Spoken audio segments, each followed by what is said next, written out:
I want to So know. he never said it. Said he's never seen an ounce of racism from us, from anybody in the company, anywhere whatsoever. Was his termination related to racism? Does he say it? Was it related? He actually says the opposite. He says, I know I wasn't terminated because of my race. Says it. Because that shipping manager has seen 150,000 packages go out of here. Yeah. Never missed one. I mean, he's a dude from 60 feet across the room. Wrong bag. Move it. That's a FedEx package. Get out of there. I mean, he's that dude. Like, he is on like a hawk, dude. This gentleman who... Yeah. So it didn't make sense. You're like, there's no way he messed that up. Like, we said it, like, there's not a chance he messed that up. Not a chance.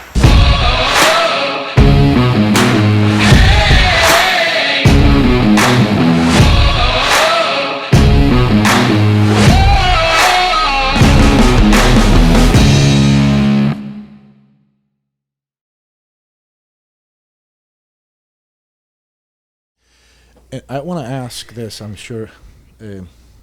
I hope not, but I'm sure it's happened.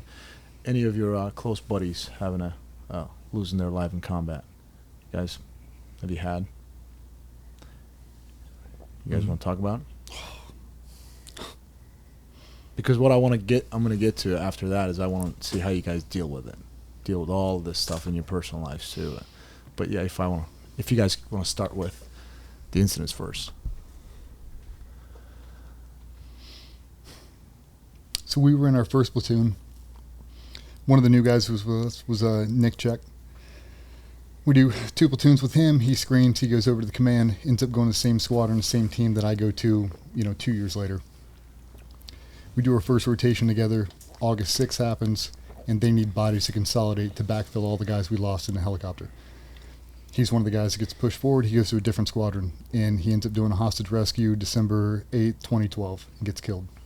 Number 1 man going through the door, takes a round side of the head, dishes are done. I'm in Virginia Beach. My uncle, who's a Ranger, jumped into Panama, 75th Ranger, 25 years in Secret Service counter sniper. My uncle's there. And we're at Yard House, the place I sent you last night. We're sitting in a corner booth. I'm eating Kung Pao chicken with the old lady, drinking a beer, and I get a phone call from one of the guys on my team, and he's like, hey, you got a minute? Yeah. No, walk outside. Okay. I walk outside, right on the front porch of Yard House, and he's like, hey, Nick got shot. Okay, how is he? It's a long pause, about 10 seconds, and I can feel it all coming up. I'm like, how is he? He didn't make it. And I felt the fucking world suck out of me, dude. He was so fucking good, dude. Such a physical phenom, such an operational just wizard, man. He was so fucking good, so talented. And to know that he was dead, and he was so tight with my wife. He retiled my entire kitchen floor when I'm on deployment. He'd come borrow my dog. I mean, he spent more time at the goddamn house than I did. And he lived a couple miles down the road. And I'm in there, and I'm trying to gather my shit. I'm like, okay, I got to wrap up this thing at dinner. I'll be at work in 15 minutes. And he's like, take your time. I walked back in there, and I remember walking over the table and seeing my wife and seeing my uncles, and they're both staring at me. And I don't know how I look, but I sit down, and I'm not making eye contact with my old lady. And I can feel her burning a hole in the side of my head. And she put her hand on my hand. My hand was shaking. And she grabs me and kind of pulls me to her, and she goes, tell me. And I didn't know what to say. And I shook her. I was like, I need to go to work. She's like, tell me. Nick's dead. And as soon as I said it, it came out of me. It came out of her. And I'm starting to convulse at the fucking table. Like, I don't know if I'm going to throw up. I don't know what's going to happen to me. I'm like, I got to get the fuck out of here. I run back into work, and we start getting some of the details on exactly what had happened. And the next of kin notification, everything that happens between then. So me and a bunch of the boys, we all got to get on dress blue uniforms. We got to go tell his fiance in his house. We got to send family guys out to go notify his parents and his sister and the in-laws and everybody. I compartmentalized that so much, and I would not address it. I wouldn't talk about it. I didn't want to hear about it. We did the memorial service and got up and spoke, and just I didn't want to live that had actually happened, because I used him as a crutch for all the time you had to pour in the team and all the time you had to master your craft. The reason I have to spend so much time away from my family is because that's the baseline standard. I have to be as good as that fucking guy, and you know him. You know how good he is. I can't do this as a 9 to 5. I have to live this at 100% of my being, or I'm never going to be at the level I need to. And I went back, the whole team kind of just collapsed on top of each other. And it's like, how are we going to do this? How are we going to come back? Because now he's not part of our squadron, but he definitely is. He's definitely part of our team, and he's one of those guys you cannot lose. And now that he's gone, there's a lot of resentment. Like, why did he get to go over there? Like, if he would have been with us, he would have been safe. And there's a lot of armchair quarterbacking going on. And at the end of the day, it's like, well, how do you make this right? I took my favorite photo of him and I put it on my chest plate, and I put that shit in my carry, and I wore that chest plate for every single op I did from December 8th, 2012, all the way until the day I retired. And I carried him with me every single day. Was that during a Super Bowl night? No, that was But I heard the name, that's why. No, that was December 8th, 2012. I think the one you're thinking about, Super Bowl Sunday, was two of them, right? Two guys. Yeah, that was Mike Koch and Nate Hardy. Gotcha. And they were there with Jimmy. Yeah, Jimmy. Yeah, that's what. Yeah. We were there for that one too. That was a nightmare. Yeah. We were all friends with the families and stuff like that. It's gotta suck, man. But that one right there, that one crippled me, man. And I don't talk about it often. I don't want to think about it. I have to drive past this street every day going away to my house, and it's just, it's one of those things like too good to die. Like, there's no fucking way that dude got killed. There's no way. And then when you look at it, the target set, the hostage rescue, like, that's the reason you do the job. That's the reason you wear that patch. It's the reason why you train. That should be the motivation to get you through everything. And if you're going to go out on your shield, like, that's the way to go. Yeah. And knowing what was going to happen on the other side of that threshold, would he have gone anyway? 100%. There wasn't an ounce of hesitation in that dude's whole fucking body. He knew exactly what he was signing up for. And you don't want to take that away from him, but if I don't miss that dude. Yeah. If you'd have 100 of him running around, would this country be better? 100%. And that's a lot of shit we say here. Like, are you clonable? Would the team be better off if we had 5 of you? If we had 5 of that fucking dude, I could take over any country on the planet. He's amazing. And yeah, there ain't a day that goes by. I still got a picture of him in my fridge. I look at it every single day, man. I miss him more than anything. How about yourself, Cole? One guy that was close, didn't know him super long, but it was kind of one of those guys that, like, you just kind of gel with right off the bat.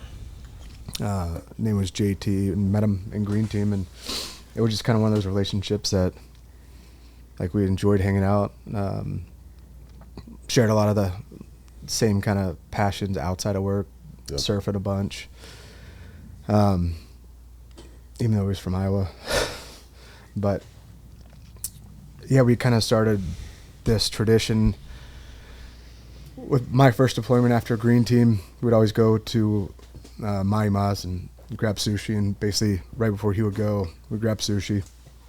And so we'd started a tradition, and he would always help my wife when I was out of town, kind of similar like theirs, and just kind of loved him like a brother. And August 6th, he was on the helo. I remember getting the phone call, and they're saying, like, the entire troop. Hard to understand for sure, like, the entire troop, like, why the fuck would an entire troop be on one helo? But yeah, that was one that was super tough. Every time I go surf, I always say a little prayer for sure about it. But I say in that event, it was so catastrophic. Like, the one before that, June 28th, and it's like, how could this happen again? But I always think about him, remember him, always happy, smiling. Yeah. So I'm sorry, guys. Yeah. I appreciate you guys sharing that also. Horrible. Yeah. So I want to switch gears to this now. Like, how do you guys deal with that? Like, you got out of the Navy, right? You guys served, did your thing. You got out. Well, these things don't stay in the Navy. They stay with you. How do you deal with these demons, man? Well, even before you got out, how were you dealing with them when you were coming back from deployments? Because you obviously have let's just assume you have a family at this point in time, kids. You compartmentalize it. Like, you don't really address it. There's no communication. There's no conversation about it. Just don't talk about the reason I asked, like, you got out, because when you're in it, and you guys can correct me if I'm wrong, like, not that I know anything, but when you're in it, you still have that revenge. You're still part of that thing. You can go out there and just keep doing it. getting after those things. You got your brothers around you and all that stuff. Because when you're out, you're now out in the real world. You're no longer wearing that thing out there doing it. It's, correct me if I'm wrong. It's got to be a completely different feeling. What's your crutch? What are you utilizing as your crutch before? I'm assuming there were some things that were assisting you through the carpet. Oh, you mean like booze, pills? Booze, pills, women. You know, I think it's different for everybody. I was extremely fortunate. I'm an alcoholic by nature. I just choose not to drink, and I think that's really because of the culture of the team I went to. We had a bunch of guys who were absolute fucking monsters. I mean, the greatest dude you've never seen. I mean, an absolute fucking dynasty is where I rolled into. And for whatever reason, we had a bunch of guys who were bad drunks who woke up one day and they're like, it's not what a professional does. It's not what a pro does. Like 2 drinks in a single sitting, and they weren't boozers. But we weren't communicating. So a lot of guys have injuries and pills come on board and then booze comes on. I think a lot of guys, you know, they transition to a bunch of different things. For me, it was the reality is what I was trying to escape. And if I could have ran in a straight line that way forever, that's what I would have done. And because of the training schedule, you're gone so much, my vice was women. That's what I ended up doing. I mean, running. It's like running from your shadow. Exactly. But it's like I went a decade of never considering ever having an extramarital affair. Never would have entered my conscious fucking thought. And because of all the injuries that were stacking up, I'm not blaming this on this. It's definitely, I own this one. But you're living such a false reality. You're on so many pain meds, and you're on SSRIs, and you're on uppers and downers and Adderall and Cymbalta and just everything. You're processing some sort of pharmaceutical every hour of the day for a decade. And then eventually you have to escape reality. So we went way down the jump rabbit hole, and I'd spend the majority of the year in Arizona skydiving. Every trip I could get on, I don't want to be home. Because if I am home, they want to talk. They want to hear about it. They want me to open up and be vulnerable, and it's not going to fucking happen. It's definitely not going to happen in the team room. And slowly but surely, the only way I could do that was wall them off to where I don't think about my family. I don't think about my wife. I don't think about my kids. Unless I'm here in front of them, you're not in my conscious thought. And it's a very hard thing to do, and it makes you into a person you don't want to be. But it's so much safer. And my wife will tell you, I'd say it to her all the time, no one dies from a 65% husband. Nobody. But if I'm thinking about you and these kids when I should be thinking about work, people will die. So I can't think about you. So when I don't call, when I don't write, when you don't hear shit from 2 weeks, it's not because I don't want to know, it's because I can't know. I don't care about the bus pickup. I don't care the hot water heater blew up. I don't want to think about it. I have to think about this right here. This is my safety blanket, obsessing over this. And what that eventually turned into is living alternate lives. Every time I pull out of Virginia Beach, I'm a completely different person. And because I'm not thinking about my family, they're not on the forefront of my conscious thought. So I can have separate lives. I can have a separate group of friends. When I would leave Virginia Beach, I didn't look like this. I looked like a hippie skydiver. I had super long hair down to my shoulders, skydiving, doing whatever I wanted to do. I'd listen to different music, hang out with different people. Nobody knows I'm married. I can be whoever I want to be. And once you get that for a while, that's what I want. I want to be able to do this job at 100% with no distractions. And the only way to do it is to never be home. I mean, you look at the calendar. I mean, it's nothing to say you're gone 280, 300 days out of the year. Because even when you're home, your typical Tuesday, man, you don't come home till 9 o'clock. Kids are in bed. Wife's powering it down for the end of the night. 45 minutes with them, rinse and repeat. You just do that for years after year. And it slowly erodes it to the point where I didn't want to be married. It's like, I don't have the balls to get a divorce. I don't want to get a divorce, but I don't want to be married because it takes my bandwidth away from the thing that I love the most, which is work. And whether it's a good thing or a bad thing, that's exactly what happened. And the wheels fall off for everybody at some point. Yeah. And that's ultimately what happened to me. Some guys, it's booze. I mean, you get some guys with some crazy issues, and pills definitely play a huge part in it. And it's not like guys are chopping up codeine and snorting it. I mean, you get to the point where you're taking multiple sets of medication all day, every day, and you're just in an alternate state of reality. So it doesn't matter if you drink a 6-pack in the morning, you drink a bottle of Jack at night. That doesn't matter because you're processing pharmaceutical medication all day. You're never truly sober. And that's ultimately what happened to me. So that's how you were dealing with all of that stuff kind of in your own way. Yeah, medicating, not adding a bunch of booze into the mix, but I was definitely drinking a lot more than I do now. That 2 drink in a single limit turned to 4, turned to 6, turned to... Well, I'm not going to get drunk. Well, you'd be surprised how much vodka I can drink and not get drunk, Yeah. especially if I space it out over the entire goddamn day. So I started breaking my own rules just to numb myself from reality, and it really just distanced me from my wife, my family, and I could live a completely compartmentalized life, and it worked for a while, and then they start to resent work. You start to resent them because they resent work, and now the only way I feel whole is when I'm not around you. Every time I come home, you make me want to leave this organization because I feel like I'm not being a good husband or a good father. It puts you in this weird predicament where I don't want to leave this place. How did she not leave you? She was going to. She was. She's just stronger than most. Like, she knew that I was still in there somewhere, but, you know, blame it on trauma from my childhood or just the things I'd been exposed to and the close calls and losing friends or whatever it was, I'd turn into somebody who she didn't recognize. And she says it, man. She's like, my last 5 years, she was a caretaker. She does everything. Pays all the bills, sets all the appointments. Like, I couldn't tell you who our kid's pediatrician is, who their teachers are, what their bus schedule. I couldn't tell you any of that. She's handling the entire household. And I'm basically just dropping off dirty laundry. Damn, she's a trooper. It sucks, man. Like, it chews them up and spits them out. You guys are still together? Oh, dude, we're the best we've ever been now. But it was a long road to get back. Well, let's talk about that in a second, because that's a part we're definitely going to talk about. Yeah. How about yourself, Cole? I know it was a prescribed cocktail of Wellbutrin, Adderall, and Zoloft. That just makes you numb. Yeah. Like, and if that didn't work, it was alcohol. So you wouldn't feel the pain. Yeah. Same kind of travel schedule. You know, like come home, do some laundry, long enough to get in a fight and leave again.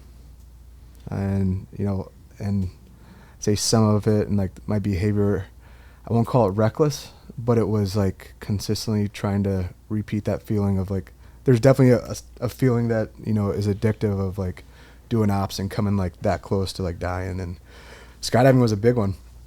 I had a close buddy and boss that was like, you probably need to check yourself on how far you're pushing yourself. Mm-hmm. Like, you're going to kill yourself skydiving. Like, cause I mean, I was progressing at an extremely fast level, and like he saw it, I was pushing the envelope maybe too fast. Mm-hmm. Same with big wave surfing. Like anything that I could be 100% focused on and not address reality. You guys started chasing that adrenaline. Like, we went down the jump rabbit hole at the exact same time, and I remember multiple scenarios where I didn't want to myself at the fucking point, but I wanted to end it, but I didn't want them to be jammed up with the benefits. So do I shut off my Cypress? Do I not pull? I mean, how many times you pulled dirty low to the basement just to feel the rush? Yeah. Like, I'm going to shut off this Cypress and I'm going to go pins at 1,000 feet. I'm going to feel the ground rush. How far can I get it? How far can I really push this? I mean, I'd go out there and test jump parachutes, intentional cutaways over and over. Why? Because I can't get my heart rate above 100. Why? Yeah.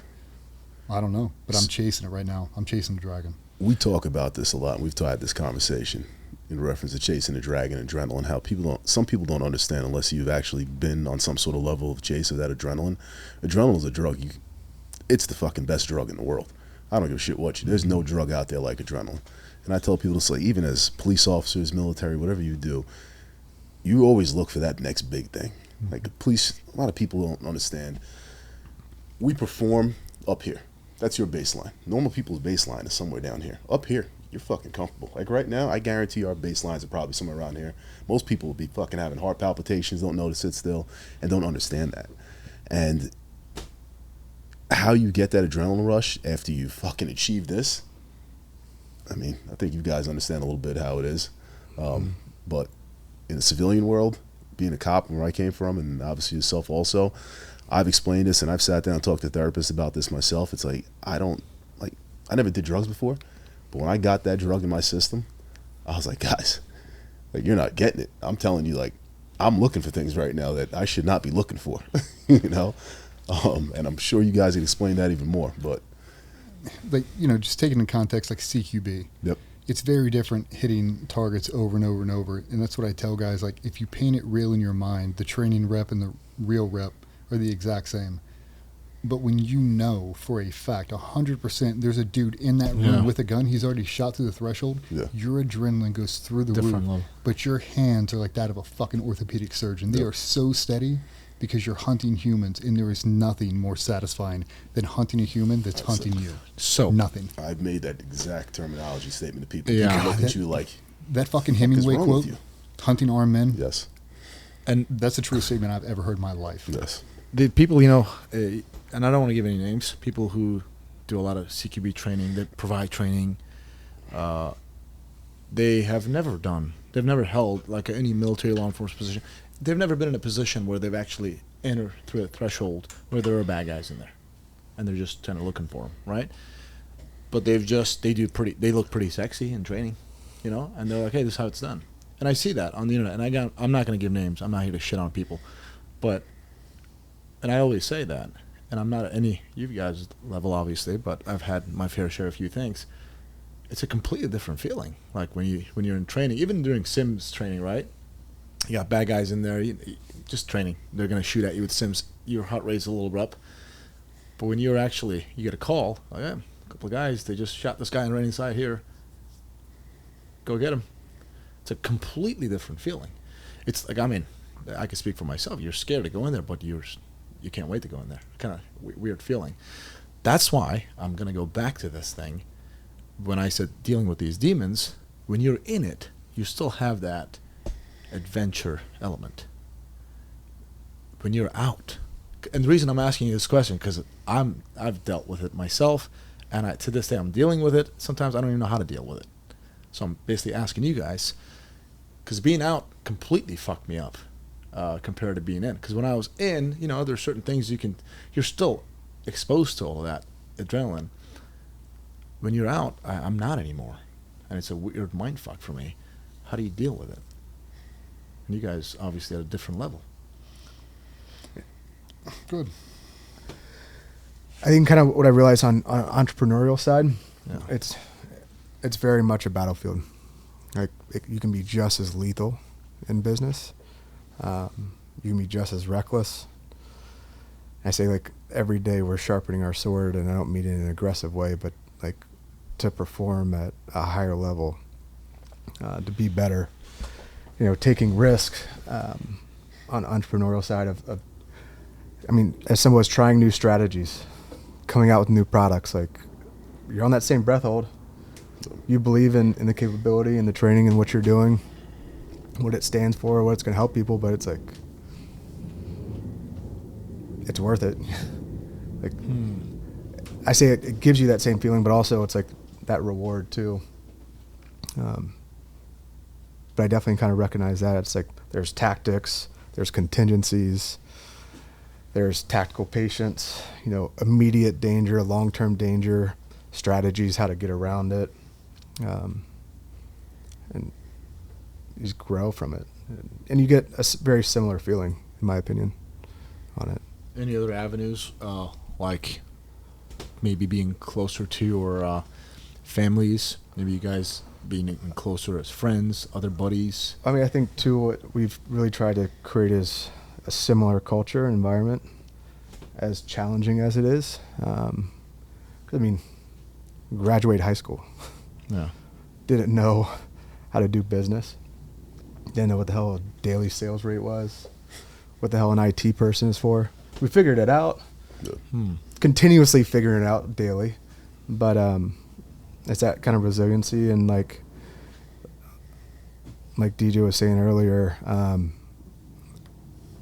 you know, when Maddie went and grabbed Luke, it's like, did you train for that? Like, no. But like, we're always going to have each other's backs. Willing to get shot for it, metaphorically. Yeah. Physically, but metaphorically. And have each other's backs in it.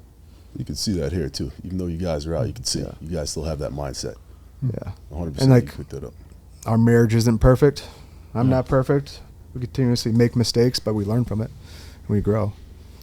And then it's like there's no doubt that, again, metaphorically in business, people are shooting rounds at us. Like, we've had it. You know, in your team, in your partnership, either we're going to fight back to back, and you're going to see people that talked it, But when the shots start getting fired, like, where the fuck are you going? Like, that's Well, let me get deeper than that for you for a second. You're talking about the shots being back and forth here, and you guys having each other's back here. How do you deal when the shots are going back and forth with you, when you're staring in the mirror and there's nobody there but you shooting at yourself? How do you deal with that trauma from everything that's going on? When the fight is just you. When you're in that dark room by yourself, and I think we all know that feeling. At least here, I know we've had that conversation. I know I've sat in the dark room a couple times. That's why I want to pick their brains up, because I want to see how they deal with it. Yeah. I mean, one thing that I think we've universally realized and still continuously work on it, because it's not perfect, is being able to talk about it. Not isolating yourself. Because that's what we did best. Like, don't talk about it. You isolate it. You don't talk about what bothers you or pisses you off. You don't, or you do? Used to. Okay. Gotcha. Used to. But now it's like, if you want to have those hard conversations and really talk about it, because for 20 years we didn't. Dude, And, same, you know, yeah. like, you can realize when people internal to your team are hurting, or each of us or whatever, you really got to talk about it, because the compartmentalization of it, there's going to be spillover. There's only so much you can. It's going to kill you. I mean, hands down, it's going to kill you. And Yeah. That's you're, exactly what happens. you're being told to. Like, at least that's been my experience. You don't do that. You don't talk about it. Suck it up, buttercup. Remember I said on a couple of live streams ago, you talk to your buddies about a problem. It's like, come on, dude. Yeah, don't think about it. Dude, get over it. You'll be fine. Let's go drink. Like, don't do that to your buddy. People have done that to me. I've probably done that to my friends. If I'm coming to you and I'm talking to you about something, don't say that you'll be fine. Just let me talk. One Let me thing, get it out. Yeah, one thing we've talked about too, and being at the command, it requiring 100%, and what we didn't realize at the time was it was a switch, 100% on all the time. Home didn't matter, you're on 100% of the time, and now developing dials, still perfecting them for sure. Yeah. It's not a perfect solution, but always kind of recognizing and being able to dial up work 100%, but after work being able to dial that down, and family life 100% up, or whatever that is, instead of always being switched on all the time. Yeah. Again, I say that, made plenty of mistakes with it. It's not perfected by any means, but it's a continual progression. It's life, man. It's Yeah. life. Human beings, we learn that about each other. No matter who we Yeah. are, you always learn it. What about you, DJ? I'm going to make it even harder for you. Oh, boy. I want to talk about the scenario, the situation that happened when you came back home and something happened with a cell phone. Let's talk about that. Yeah, man. So I transitioned I don't know anything out. about this, by the way.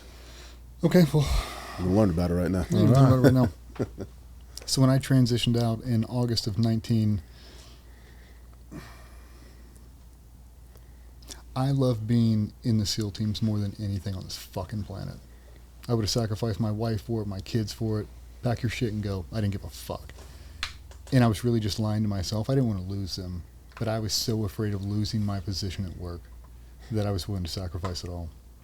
So when I started leading those alternate lives, they really just, it adds up so fast you don't realize what's happening, and you can't believe that's your reality.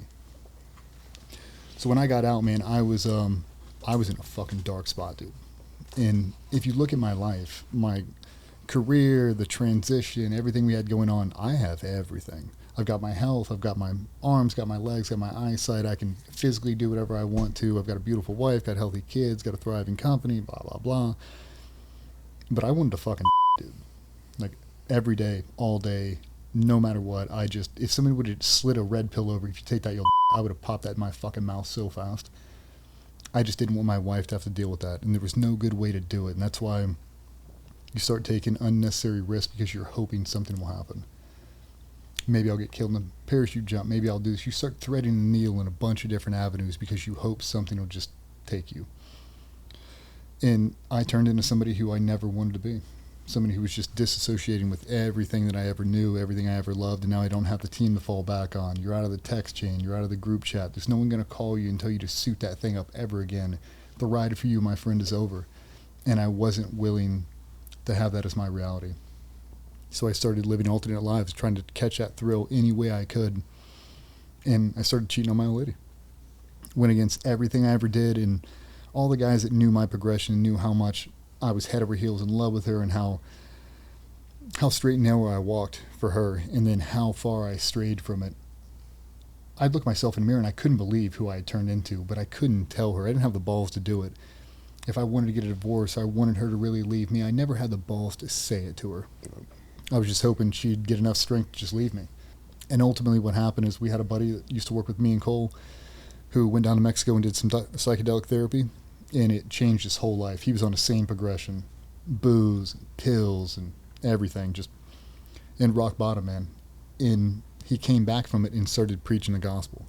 He's like, dude, I went down to Mexico, I did this treatment, and he's like, I am fucking cured of everything I have. One session. He's like, I'm doing mindset meditation, I'm doing cold plunges, I'm doing these long walks. He's like, I've never felt this good before. And they made a little commercial for it, talking about it. They opened up a 501c3 called Veterans Exploring Treatment Solutions. And I didn't know what it was, and you hear all this bullshit, and I'm not one of those guys who's opposed to doing drugs. I'll do whatever drug you want to. I don't care. Especially if I thought it would help. And I remember laying in bed with my old lady, and I am way down the rabbit hole, and I'm a toxic fucking dude at this point. And she knows it. She wanted nothing to do with me. I wanted nothing to do with her. We're kind of just coexisting at this point. And we're laying in bed, and she watches that thing, and I can see her convulsing, like crying. And she slides the phone over to me, and I watch the whole thing, 3-4 minute thing. And I knew them very, very well, and I knew his actual story and what they've actually been through. And I could see the light in his eyes was very different. And I look at it, and I watch him like, yeah. She's like, if you'll love me, you'll go to Mexico. If I love you, I'll go to Mexico and do psychedelics with this fucking dude. I'm not going to Mexico. She's like, if you love me, you'll go. Grabbed him, grabbed a couple buddies, and like, let's talk about it. Made a couple phone calls. He started walking us through the process. And we ended up jumping on a plane and flying to San Diego. Met with a bunch of team guys. They got us across the border, and it's like a team guide day spa. I mean, they've got counselors there, they've got nurses, they got cardiologists on site, professional chefs. I mean, doing yoga, you're doing Reiki, you're doing all this stuff. And ultimately, what it is they take the iboga plant from West Africa, they condense it down. They've been doing it for thousands of years, and they give you ibogaine, 2 pills. Little fireside chat, and you go on the most psychedelic, trippy experience of your entire life. I mean, you're hooked up to heart rate monitors and this whole thing, but it's such a lucid experience, depending on who you are, and what it conjures up is basically everything you've been suppressing your entire life. If that's childhood, if that's military trauma. For me, it was nothing military related. I tried to find that dude's picture in my mind for 14 hours, and I couldn't do it. I tried to reconnect with guys on June 28th and August 6th, and nothing from my military career. And that's what's so weird to me, is because I thought who I had evolved into was based off my military time, and it wasn't. I thought I had a bunch of baggage I was carrying from loss and, stress, and it wasn't. None of that is what consumed me. It was my love I had, and then everything I had sacrificed to get to that point, and how I'd basically eroded it.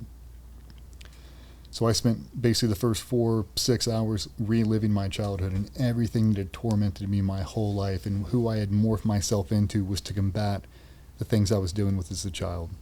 I have to make myself into this figure that won't be bullied, humiliated, manipulated, fucking, strong-armed in anything. I have to turn myself into a vessel that can combat anything. And then it morphed into all the things I was doing with as a kid, I'm doing to my kids. All the things that my dad did to my mother, I'm doing to my wife. And the guilt, when you wake up that next morning, is so fucking heavy. And this is how I knew that I actually had something come out of it.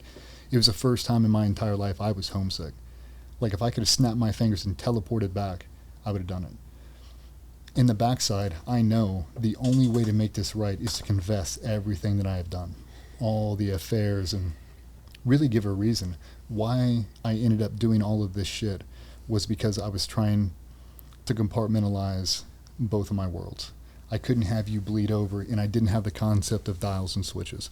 That was my premonition when I came out of it. That's what I told him. I was like, I flicked a switch 17 years ago, and I never unflicked it. I never gave my family a dial. I never even gave them a switch. You were in the ether. Mm-hmm. You were just orbiting around this one thing that I had, and that was my realization. I have to be able to fix this. I have to go home and just confess everything, but there's no way to do it. And you have a gray day where you wake up and you're kind of processing. We do a big circle time, and Guys throwing some heavy shit on the table, things they grew up with, childhood traumas and experiences in war and everything. And the guys we had sitting around that table were some of the baddest dudes who've ever lived. And the things they are talking about are nothing military related. 6 years old, 7 years old, some severe trauma, and that has morphed them into the dude who's sitting at that table right now, but they're different. They're working on a dial, and they're being vulnerable. And it's the first time in 40 years on this planet, growing up with nothing but Navy SEALs and commandos my whole life, the very first time I've watched Navy SEALs cry outside of a funeral. That's it. And it was a humility that came with that. The next day we do 5-MeO DMT. It comes from Sonoran desert toad. They scrape off the venom. You smoke it. It looks like a crack pipe. It's very intimidating. But what it does is 5-MeO DMT is the same chemical you released in the moment you die. So the feeling you get, they call it the ego death. It feels like you're dying. It feels like your whole body condenses down to one speck in the center of your heart, and then it explodes. And some guys have I don't even know how an exorcism, like feet thrashing, breaking through concrete, smashing their head off it's violent. Some people, total bliss. Some people just scream. I just scream. I'll show you the video when we get done with this. I just scream this death roar for 10 fucking minutes, as loud as I can, to where I can't even speak. I don't know I'm doing it. My hands open back. It looks like my jaw unhinges, and I just scream as loud as I can. And we do that multiple times, and every time I'd wake up, I'd look at him, I'd look at the doctor, and he goes, "How do you feel?" Hit him again. Do it again. Same thing. Hit him again. Hit him again. And it was probably my 5th or 6th round through it. It finally cracked open, and I cried so hard I thought I was going to die. Were you fighting it? Is that why you were screaming? He doesn't know. I don't know. I don't feel like I was fighting it. I was definitely fighting something. And at the very last moment, I had this realization that, why don't you stop being a bitch, and why don't you actually do what you want to do, which is yourself. So my last round, I imagined the smoke I was inhaling was purple. And I told myself, I was like, I'm going to coat my entire body, every square inch of my insides, with this purple poison, and I'm going to fucking myself right here in Mexico, because I don't want to go back and face the music. And the moment my mindset switched to that, the entire experience changed. I smoked that last one, and it felt like I turned into mist. It felt like my whole ego was shattered. And when I set up from that, I bawled my eyes out, and I was the most stone cold sober I've ever been in my whole life. I mean, it's out of your body super fast. And I woke up, and I knew what I had to do. I was like, got to hike up these big nuts, and I got to go make it right. I got to get home right now, and I have to tell my wife everything. I've got to rebuild this relationship. It is not worth. There's nothing else competing with it. This is the only thing I have now. I'm never going back in time. I'm never going to suit it up again. And I don't want that entire career and all the years we've had together to be wasted because I won't be open. I won't be vulnerable. I just need to tell her. We wrap up. We get back in cars. We drive back across the border to San Diego. And once we get there, we're at this little Airbnb for like 4 hours. Everybody calls their wives. He calls his wife. All the other guys do. And you hear them under the phone because they know what they're expecting. Mine goes straight to voicemail. Okay. Call again, straight to voicemail. Call the house phone, straight to voicemail. Oh, my wife's shitty with charging her phone anyway. Phone's probably dead. We get to the airport, nothing.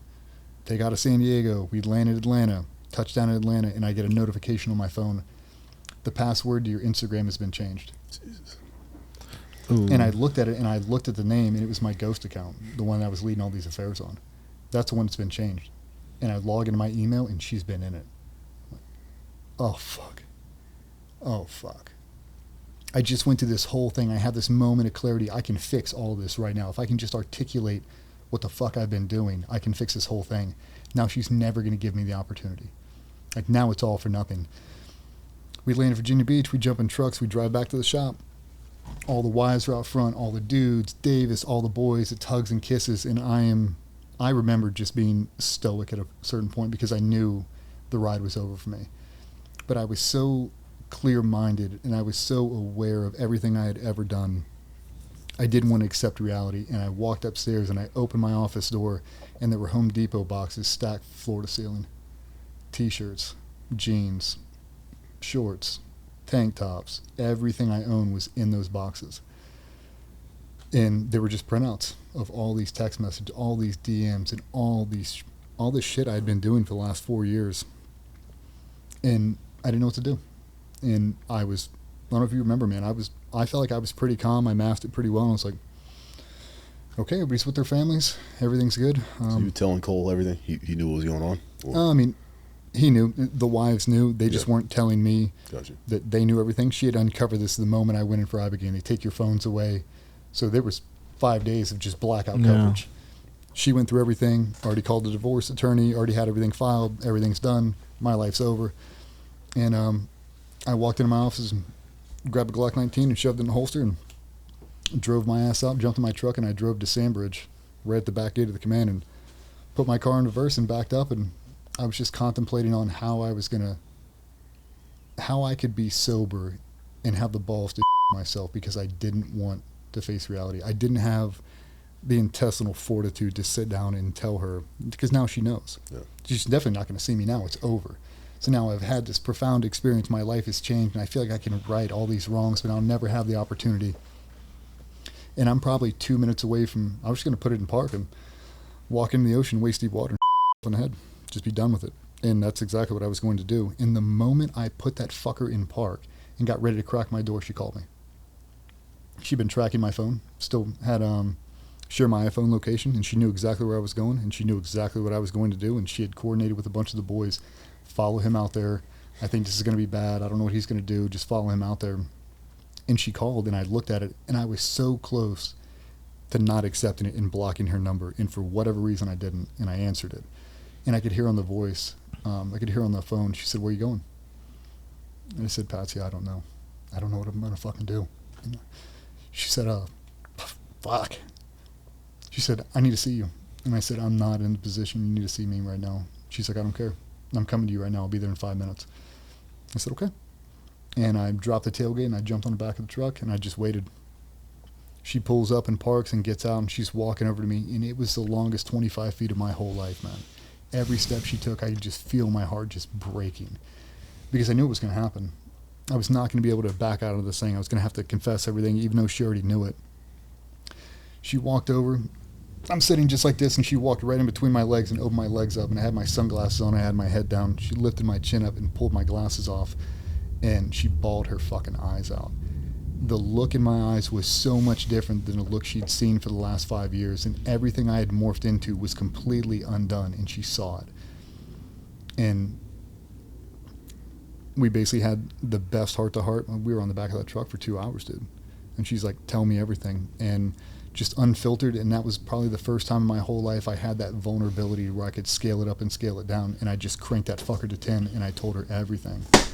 And I explained it to her. I was like, I don't know where this happened along our trajectory. I don't know where I went astray, but this is ultimately what led to this point. And I was like, I don't want anything. I don't expect you to take me back. I just want 5 minutes with my kids, and you never have to see me again. And she looked at me and she goes, "Do you want to work this out? Like, do you want to save this marriage?" And I said, "More than anything in this planet." And she goes, "We'll take it one day at a time." And I said, "I'll spend the rest of my fucking days earning my seat at this table every day if you'll allow it." And she gave me a hug that I'll never forget. And we jumped in his trucks and we followed back over the house and reconnected with the kids. And I have been living that mantra of 1% better every day and re-earning my seat at that table every single day since then. So that whole dials and switch concept is really when it came to me. Yeah.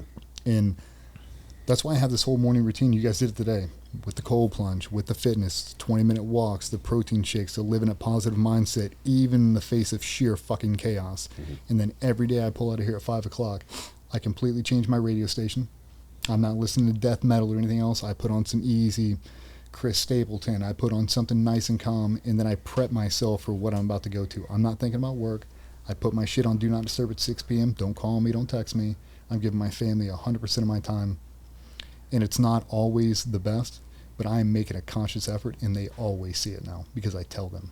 Do you think is it because of that experience in Mexico? That's the only reason. That's the only reason. And she'll tell you, if he wouldn't have gone to Mexico, we would not be having this conversation. If I wouldn't have went to Mexico, and that's the thing that's fucked up, if I wouldn't have went and she would have found those text messages on a random Tuesday, I wouldn't be here right now. I would have ran out that beach as fast as I couldn't just ended it because I didn't have the strength to face her. That's the most intimidating thing I've ever done in my whole life. But since that moment to this moment, and Cole will test and everybody else will, we've never been better. Not in a honeymoon stage, not in a dating stage, not the birth of our first daughter, nothing. This is the best we've ever been because we are completely transparent. And for all the dudes out there that are going to throw stones, I know everybody has some infidelity shit they don't want to talk about, and that's fine. There is a weight that is lifted off you when you have full transparency with your old lady. And I'll tell you how I know, because if most people, their wife grab a hold of their phone and leave for 24 hours, your heart stops. That's right. You don't want her looking at your browser history. My wife can grab that phone and sit down with an FBI agent and go through it forensically. There ain't shit in there she ain't never heard before. I answered everything I've ever done wrong in my entire life, and that medicine's the only reason. It gave me the clarity to show, take it one day at a time, man. You can fix this right now, but not if you close it. No. That's not how your story ends, man. It's not how the chapter ends for you.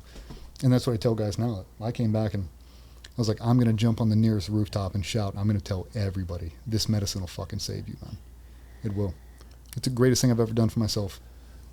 What'd you feel when you knew he was going somewhere? Did you know where he was at? It's hard to come back from what we went through. I say kind of the individual clarity that we had, just personally on our own. Because my wife wasn't giving me a full picture of what was going on, and we definitely knew something was going on in Atlanta.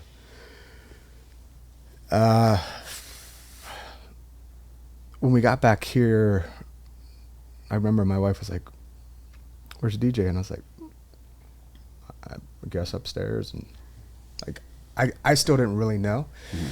She's like, "Run up there." I see the situation too, and I'll say, luckily I have the ability to track his truck. Okay. So I probably didn't get much time. I don't even think I got a shot to talk to him after kind of everything unraveled at the office. But my wife and I jumped in the truck and followed him, sort of. Kind of shadowed him unknowingly. Did you know he was shadowing you? Mm. Yeah. No, brother, I wouldn't look in the rearview mirror. Yeah. Nothing back there for me. But, yeah, Renee was talking to Patsy. She said that she was meeting him out there. And we just kind of hung out. We're ready to support. QRF. Yeah. Ready to support however we could. Yep. Because my journey was, my own kind of life-saving experience. Right. And what I realized, but just being there for them. That's awesome, man. And that's just How the was true yours? definition of a team, man. Like, that's a fucking team player right there. Look at their history, man. All the things that you guys went through. The We've been biggest through- battle of your life was We've been overseas, through fucking dude. hell and back, dude. Like, it hits my heart the right way when I hear that. All the shit you went through, your biggest battle wasn't overseas. All that shit you went through getting shot in the chest wasn't the biggest battle. Your shit that you've dealt with wasn't your biggest battle. Your biggest battle was when you were sitting on the back before you got to the back of that truck. And that's the fucking biggest fight you ever been through. Like you said, I mean, all the shit you've done, and you could even look a woman in the face and say, yeah, this is it. As simple as it is in my mind, I've done some shit myself sometimes, and it's just crazy. Trained up, badass, and that's your biggest fight. And just having a fucking teammate, a whole team around you that has your back, man. That's a lot of people. That's unheard of, and that's why you come to the suicide rate and a lot of things that a lot of guys and girls don't have that, especially in. Really, that's why we beat the war drum on mental health so much, because no one talked about it. It was so taboo, and people want to put you on a pedestal because you went to some course, you served in some fucking unit, and dude, let me kick that pedestal right out from underneath myself and use myself as an example. Like, I don't care who you are, like I don't care what job you did. If you don't think Tom Brady didn't bawl his fucking eyes out when he retired, I promise you he did. Yeah. Like they all do. When you sacrifice everything for one thing, it's hard to come back from it. It puts you in a dark spot, and it's even worse when you don't have anything to pick you back up. Guys like military, law enforcement. what they say is like, you can talk to us if you know there's someone here to help. And what I've always seen was like, if you actually talk, they took your gun and your badge away from you. You do? Yeah. So fuck you, I'm not going to talk. Because if I talk, you're going to take my badge away from me. So I don't want to talk. And I internalize it. And I try to talk to my boys. Some of the boys like, hey, you'll be fine. No. Okay. It's just like one of those things, like, they seem to make it like there is avenues of help, but I haven't seen it. I mean, I among your boys, yeah, maybe, but oh yeah, as soon as you start talking to them, they immediately diagnose you with some fucking bullshit. The next thing you know, you don't have your badge and gun. So a lot of guys I know, and I personally was one of them, I never talked about any of the problems I had. I just like, I'll deal with it myself. But so Cole, what about yours? What was your experience with this Abigail thing? I mean, mine was, I say short answer, life-saving. I was on my own, kind of spiral down. Still, you know, not talking about it. You're taking pills, you're drinking. I got newborns, pregnant wife. She's definitely not happy with me. And I had heard from some buddies that kind of through mutual friends that we highly respected, they were going down and taking, like, I was very naive. There's some really respected people going down there, taking some drugs and coming out a lot better. That was the extent of what I knew. Kind of how I showed up to Bud's too, but different story. But I was at a point where I was like, kind of recognized, well, I'm not getting any fucking better, and I have nothing to lose. Like, you know, my active behavior, I wasn't close to, I won't say I wasn't going to put a gun in my mouth, but I wasn't close in that sense of like killing myself. I was just destructive kind of lifestyle at that point. And we talked and basically like, let's fucking go down there. I remember I called them the night before.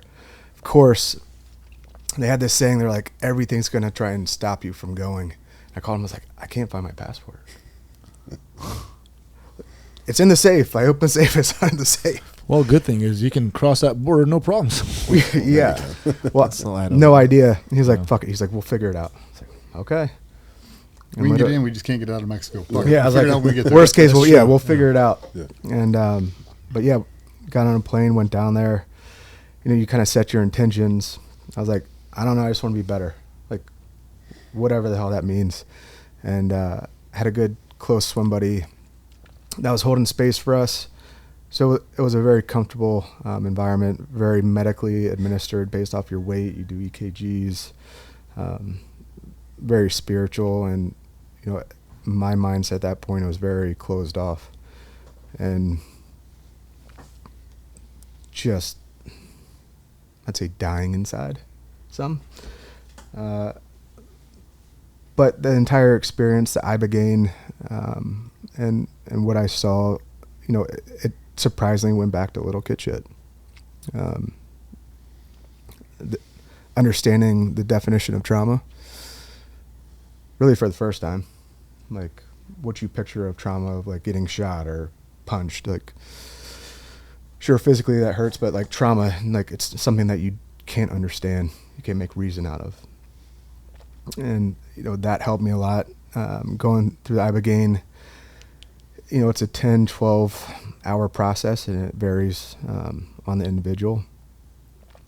But kind of coming out of there, like DJ said, we had legends in the teams sitting down and talking.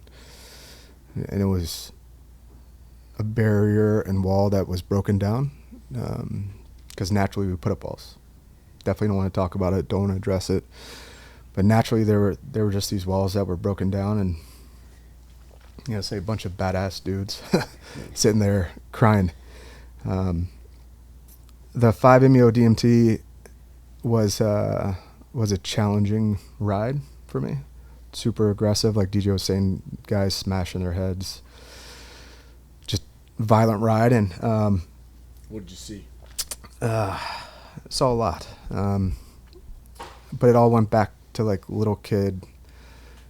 At some point, the innocence of being a little kid, you start changing it because you want to make people happy and feel love. that was kind of another thing in one of the analogies. They were like, you know, kids that only feel love when they skin their knee because their parents hug them. They're like, they naturally are like, well, if I hurt myself, then I feel love. And shitty reference, maybe not, but just that was something of understanding myself and kind of how my childhood was. Not like I resonated with feeling love, hurting myself, but just a definition and experience.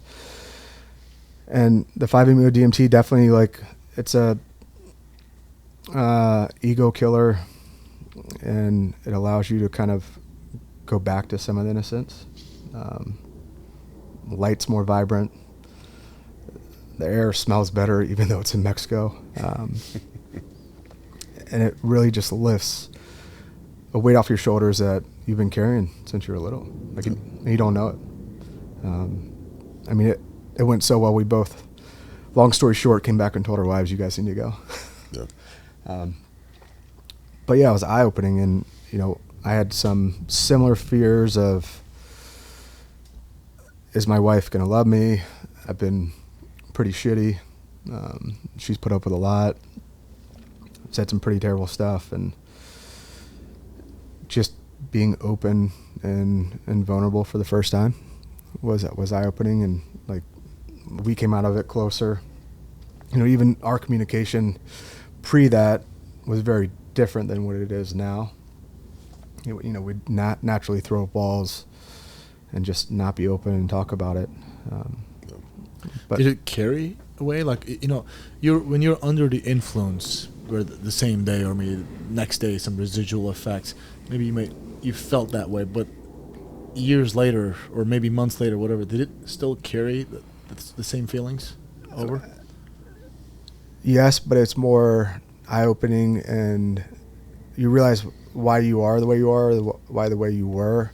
It relates back to, you know, being a parent too, of, you know, I only knew how to be a parent based off my parents parenting me and what I did and didn't like, and I didn't want to replicate some things that I felt were traumatic. Generational trauma. Yeah, and I don't mean like I was getting beat or certain things like that, but just that was how I knew how to parent in certain ways, and it's like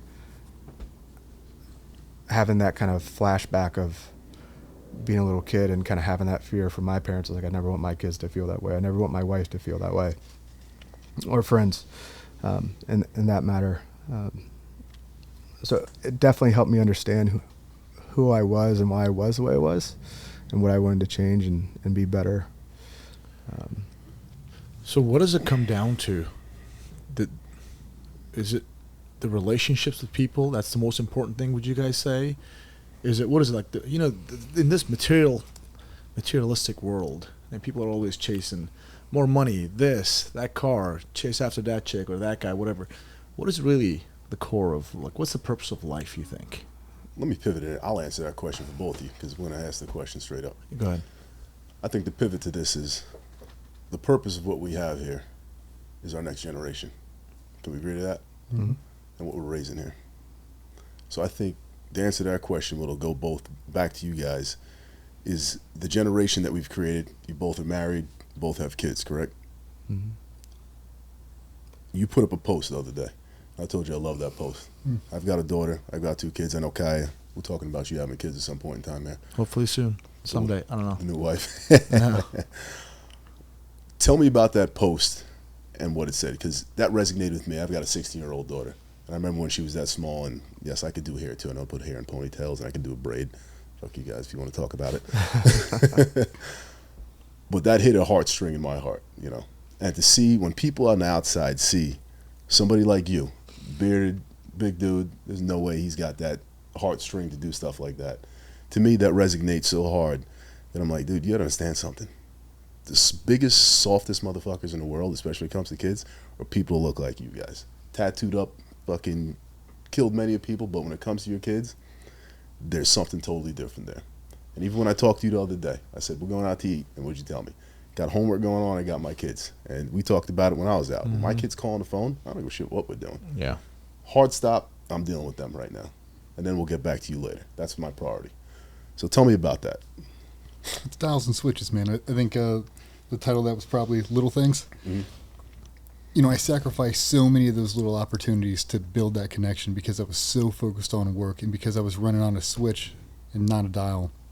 I dragged that guy home with me, whether that be the operator, the entrepreneur, the whatever. I'd bring that person home, and I'm still fostering that inside of my soul. And then when the kids get introduced, it's immediately just stop, just stop, because I'm still focused on this one person. Right. And now when I have this dial aspect, I can power down work. I'm not thinking about social or training or past experiences. When I get back in there, I always thought giving my kids a bath was a chore my wife didn't want to do. And now, when I have the opportunity, when I come back home, she's like, hey, we did kids a bath. I crank on Teddy Swims as loud as I can, and we belt that shit. Yeah. I've got a huge walk-in shower, and I'll get lost in a moment, dude. Like, That's the and greatest my feeling. kids will have to break me. I'm just like, it's done. I'm just sitting there, like, I'm just combing hair. I'm If you have a flipping it over. detangled hair on a little girl, it's Brother, an like- operation. I love it, dude. And I try to tell them as much as I possibly can how beautiful you are, like the relationship I have with my 6-year-old is comical, just the way I speak to her, but I'm trying to give positive affirmations at every step I can That's great. and just embracing the moment. Like, and I say it to my wife all the time, I couldn't imagine being in right now. I couldn't imagine that deployment cycle. And you look back at the guys we looked up to, they've got kids knee-high to a duck, and they've done 14, 15 rotations. If your kids are graduating high school, they're still on that exact same cycle. You've missed all of that. Because I guarantee you're still running on a switch. Nobody's running on a dial. Very few people. And it's those little moments that I wish I had back then that I wouldn't have sacrificed. And now, that's really what I use now. Is I'm not wasting a single opportunity now. I still have moments where I lose my shit. I'm not perfect. Nobody else is. But it's those little moments in time and space. I don't give a shit about anything else other than this 6-year-old in that bathtub combing that hair. Yeah. This is my whole world. And if I could do this for the next 40 years, I'll die a happy man. Fucking amazing film. Dude, I love it so much more now than I ever thought I would. And the love I had for the job is now replaced with the love I have for those girls. It is, I mean, it's a gift, dude. People say that. Yeah. But a lot of times you don't really realize it's true. Like, everybody will tell you when you have little kids, like, you better enjoy it. It won't last forever. Like, It goes, man. I see it, dude. And I am maximizing 365 days a year, man. I'm trying to absorb as much of that as humanly possible. And Yeah, it's For funny. me. You said the bad time. Do it with my boys too, man. We do EDM. Put the EDM on, fucking Yeah, man. lights on, and we're in there partying. Like, we used to do with our mom. Be downstairs, like, what the fuck is going on up there? We're in there yelling, screaming. You think that somebody's dying in that bathroom, yelling, screaming, fucking water's everywhere. And I'm like, it's the greatest time that you'll ever have. That 30 minutes, 45 minutes is the greatest time in life. You know? Yeah, this whole switch and dial thing, because switch makes you a one-dimensional man. Dial makes you multi-dimensional. And a lot of folks, we talk about the big guy, tattooed up guy, bearded guy, the Navy SEAL and whatever. They just think you're just this one-dimensional guy. But here we are sitting here chatting, and we just see that you're just as human as anybody else out there, with family as multi-dimensional human beings. And I love seeing that, and I think a lot of folks who are going to be watching this, or watching this now, will appreciate that. I think I appreciate it sitting here. I love it. So, and I have to do whatever you guys did. I will be doing that. I will be doing that. Yeah, 100%. I can't speak for Patsy's experience when she did hers, but I know my wife. They both ultimately went and did this, and for sure, like, I built up a lot of resentment that my wife was carrying just on how I acted, and her going through that treatment. I know that was a big thing. She was able to kind of let go and forgive, as well as deal with kind of her own trauma that she's had since she grew up. So I don't think it's limited to where you got to be law enforcement or have some sort of intense background. I think everybody can benefit from it. I mean, I had I'll just say a firehouse chief that literally stopped me out. I think I was down in Suffolk or something in Tampa, and it was like, I sent one of my guys down there. He's like, he's doing so much better. Yeah. And it saved his life. Like, again, you don't have to be a first responder. There's a lot of trauma that everybody deals with, and I think it's a great solution. No, it sounds great, and thanks for sharing that story with us. It's definitely impacted me here significantly, and I know there's going to be a lot of folks who are watching this too. In a way, you guys are still saving lives, man. Look at that, right? Real quick, Cole, I want to hear about your little ones too before we move on. Real quick. Oh, Tell me yeah. about Go your ahead. little ones a little bit. I know it's like the happiest point. You see people, it's amazing how you see people's faces change when you bring up their kids. Well, I have a blended family. Okay. Purely, like, all the kids are from me, but, like, I have an ex-wife that we had 2 boys. They're 9 and 12. My oldest, I left on a deployment when he was 3 weeks old, and I came back when he was like 6 months old. And really, that deployment was my toughest, just from, like, we got blown up by a 5,000-pound V-bid truck, and just I wasn't in a great spot. And then 3 years later, we had our second son, and then 3 months later, I was getting a divorce, which is tough, but it was one of those things, again, dials, not switches. Things happen with that, but they're good, they're resilient. Luckily, later on down the road, found Renee. We have 2 beautiful kids, a little girl, and I got snipped 2 weeks too late, and we have a little boy. Gotcha. Irish twins. Yeah, I mean, we were on a jump trip, and we both found out Patsy, his wife, my girlfriend at the time, were pregnant, and our little girls are about a week apart. That's great. And she runs all the boys. That's amazing. The littlest is the definition of the youngest. Yeah. But he's great, and like DJ was saying too, like, the words of affirmation, how they feel love, is really important to me, and it's not quantity, it's quality.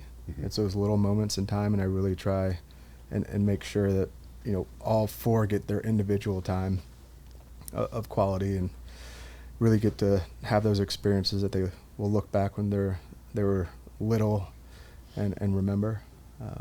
But they're all violently competitive. That's beautiful. I love it. Like Yeah, you. violently competitive, really athletic, super smart, and super lucky. That's great, man. Really That great. is, amazing. Man. dude, I love this. And I want to switch gears to this thing now. And that is going to be, you guys are getting shot at in the SEAL teams and backed each other up and everything. Now you guys are in the business world. And you talked about that in the business world, there's tactical patients and there's people shooting at you and all these combat, let's just say, here as well. Navigating human terrain. There you go. There you go. That's a good one. And navigating human terrain. Is there any examples you want to share about that? To some million. I mean, so for us, the whole time you're in, you never let anybody take a photo of you. You never tell anybody what you actually do. When you go out in bars, you tell people you're on the Red Bull skydive team, you're a hockey team, we're professional arm wrestlers. You just say whatever you do because you're never going to tell anybody you're a Navy SEAL. So when you get out and you start a company, you have to use your resume. And the amount of resentment you get from people in the community when you have to use your resume, it's a hard thing to combat. And it's a very hard thing for us to... In the to SEAL start- community or? Any community. Any- But, okay. yeah. But yeah, I mean, especially in the SEAL community. Gotcha. I mean, it's written to the ethos. Like, I will not advertise the nature of my work, blah, blah, blah. Yeah. It's like, if you went to Harvard, would you not put that on your resume? Dude, I said this on a podcast when I was in with Jim, I was in with Neil.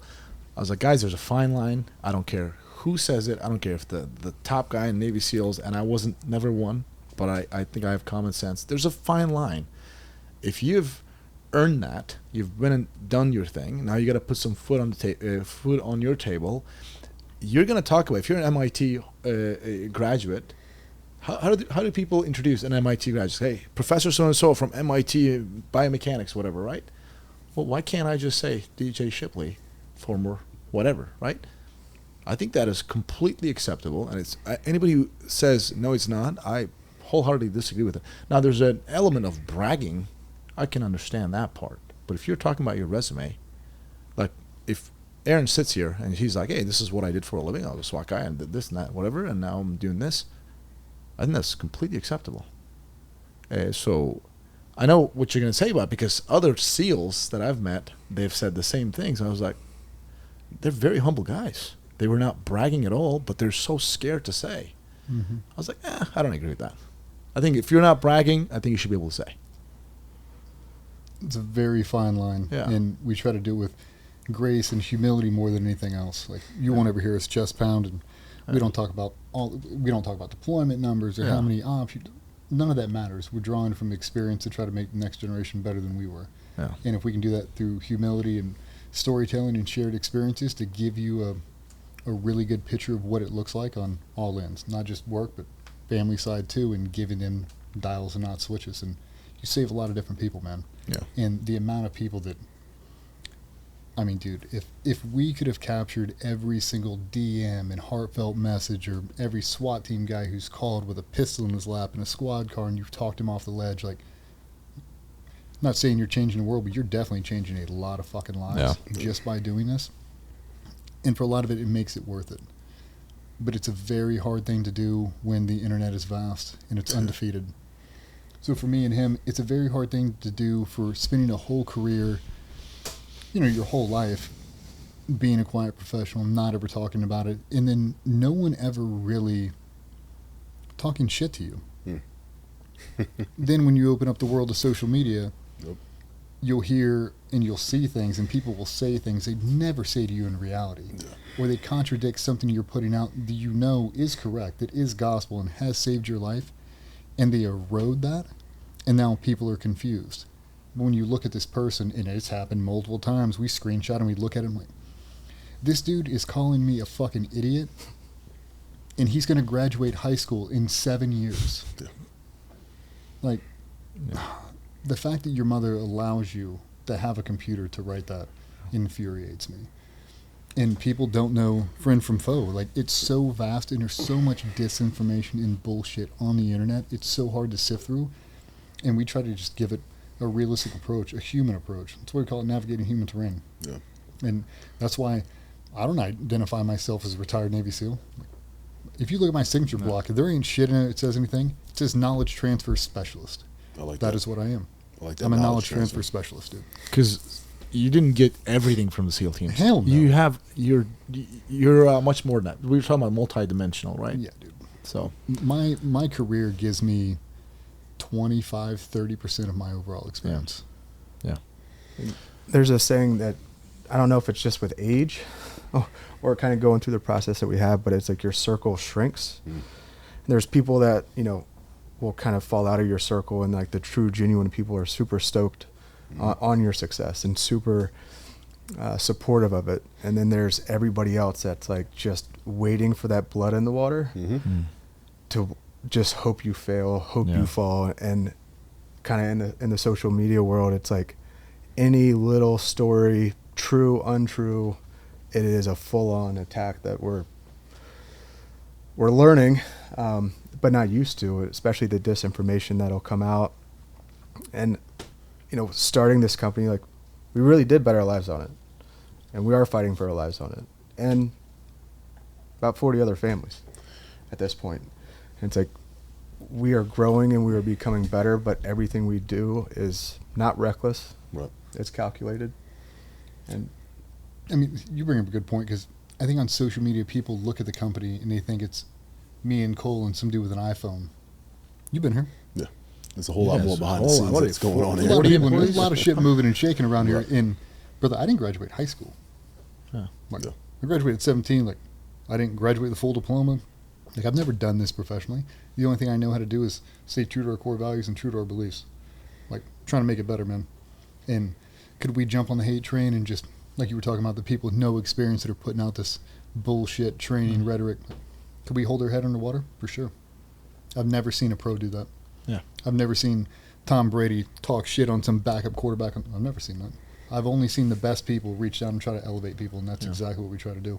I'm just trying to help you do what you do better.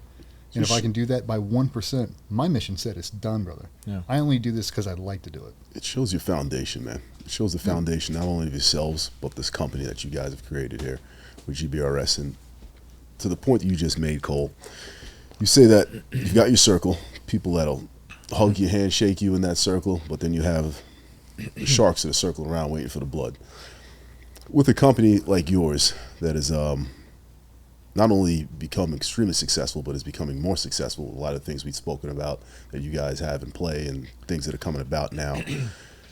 How do you guys deal with those sharks in the water? They're looking for the blood, any potential backlashes that you may have, things like that with a business like this. Have you had any scenarios, anything like that you've had to deal with? It's going to be a long answer. It's difficult to sound out the negativity. When you know the truth and know what you stand for and what you believe in, and any sort of, I say, conflict or confrontation. Have you guys had any specific confrontations? We'll just get into it. Yeah, earlier this year, we let go of an employee. Well, the end of last year, we let go of an employee over a missing firearm. And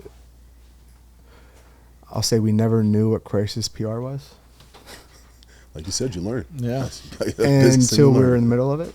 And we've had to stay pretty quiet about it, just because of the legal process and what's been going on. But, you know, it's challenging because everything from, you know, knowing the truth, sticking to your core values, like knowing what the reality is, knowing what the perception is being shown outside of that. And it's like, kind of goes into tactical patience a little bit. And, you know, how do we handle it and come together, and correct the narrative or the struggles or hurdles. It's been a huge learning process, I'll say the least. And it's hard when, to say it, you're getting death threats and your family is getting death threats, and your employees are. For what? What are they saying? Like the death threats themselves, or why are they coming after us? Well, I know you said earlier last year, late last year, you guys let go of an employee. Mm-hmm. If you want to maybe dig deeper on it, like what happened, and then I want to get to those death threats. Why are they threatening you guys? Let me take a stab at it? Sure. Yeah, me and Cole were on a training trip in December of 23. Yep. We're on there. We have firearms. We don't sell firearms, but we do. This is actually a guy who won a gun. He came to a KTC course. He won a firearm. We've got to go back at his FFL. We mail it to him later. So one of the guys here, that's what he does. He manages the FFL. He drops it off with our shipping manager. It goes to mail out. 3 weeks goes by. We're on a training trip. We get a phone call. Hey, just wondering if you guys are going to send my gun. We hit up the guy who runs the FFL. He's like, I sent it out 3 weeks ago. They contact the shipping manager, and he's like, it's not pulling up. There's no tracking info. It's not scanned. Like, we're still on the road. They start running this backside. Like, is it sitting on a bin somewhere? Is it in a stack of boxes waiting to go out? Like, where could this thing be? And long story short, shipping manager says he doesn't know where it is. They start looking through the cameras, and then they see it. He walks out to his car, drives off with it, and there's a long chain of events that essentially happen. And you guys know, you guys have an FFL. You guys all know the deal. Yeah, firearm goes missing, got to file a police report. Deal. It's a big deal. And there's a lot of families that depend on this company, and that's something you can't just sweep under the rug. Like, there's a firearm gone, dude. Right. So your policy at GBRS is if a firearm is missing, you call the police? Well, the ATF. It's an ATF like with our FFL license, like there's no question about it. Like the ATF policy on a lost, stolen, missing firearm is you have to report it, and one of the first steps is to call the local police department and let them know. Which I've taken a lot of stolen firearm reports. It's very standard. You just get the information. You just file the report. Yeah. Yeah. Okay. Oh, that's exactly what we had to do. So the last person that touched that was the shipping manager. Went through all the security camera footage, saw it. They questioned him, take him downtown. They don't arrest him. They detain him, run some questioning. And then miraculously, so that gun was missing for, what, 22 days? So, yeah, around there. The gun was missing, I think, 22 days. But we got notified on a Friday. They scoured the earth trying to find this thing. But everything's shut down on Saturday and Sunday. Nobody's at work. Right. So first thing Monday morning, we've exhausted all resources. We've now seen the location. It's left the building. Where did it go? Nobody says they saw it. Nobody says they touched it. Now there's a big gap in coverage. We have to launch this out. The cops are going to come out.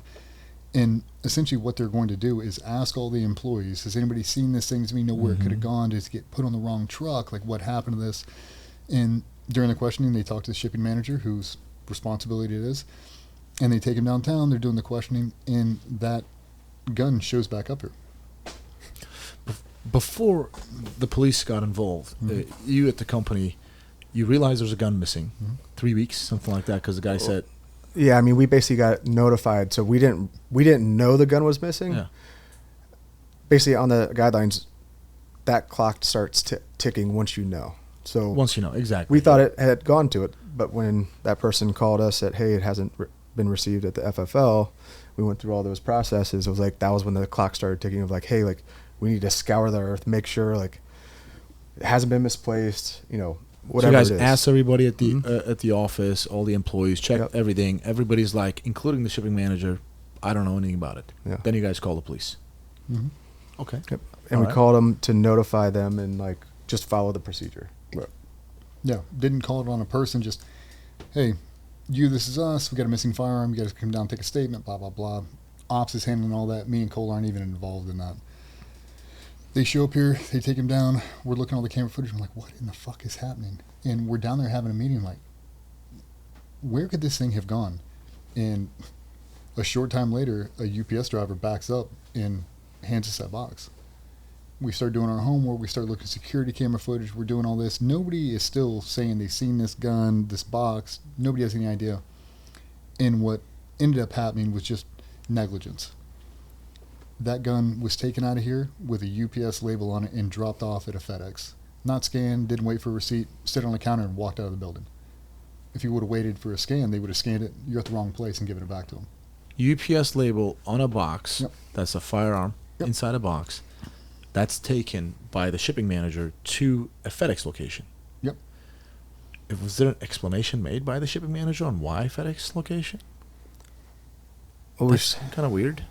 Do you guys work with FedEx? Do you guys work with UPS? Yeah, but they usually come here and pick up all the packages. Yeah, it's normal procedure. They come and pick packages. yeah. So you guys don't generally take packages out to FedEx? No. That's interesting. If we need to take packages to FedEx, we do. The shipping manager will take packages to FedEx. We always have scheduled UPS pickups. But at this point, and kind of what we've found out through this whole process is that shipping manager never looked at the label. He didn't scan it, didn't get a receipt. He knew there was a gun in it, which goes against the company policies and procedures and negligence. And ultimately, that's why we ended up having to let him go. Didn't get a receipt when he dropped it off at FedEx then. Mm-hmm. So he takes a box, just to clarify, he takes a box that's got a UPS label on it, a firearm in it, goes to FedEx, drops it off, no scanning, no receipts, and just comes back. Mm-hmm. And nobody knows where that gun is at after that point. Even he doesn't remember or doesn't know? So it doesn't recall. Doesn't Yeah. recall. Yep. And then security cameras show that he's the last one to touch it. That's why police question him. Yeah. Yep. Okay. That's it? No. Okay. So UPS driver shows up. He has the box. He says, hey, I found this at FedEx 22 days after it went missing. And Wait, I'm sorry. UPS driver finds a FedEx package at FedEx? The UPS driver, yes, found the UPS package at FedEx. How does that work? nobody knows. Not sure. Do you have any idea? Please continue. Yeah, I know. I mean, there's a lot of facts that we found out afterwards Right. in this whole investigation. Right. So that's like where it's like we didn't know all this information when that day happened. Okay. I was just saying this doesn't make a lot of sense to me at all with how this is tracking whatsoever. It doesn't make sense I mean, to anybody. I'll ask the comment section to let us know. Like, UPS driver, maybe I don't know the procedure. A UPS driver comes back, gives you a package that he found at FedEx. Yes. Gotcha. Okay. Okay.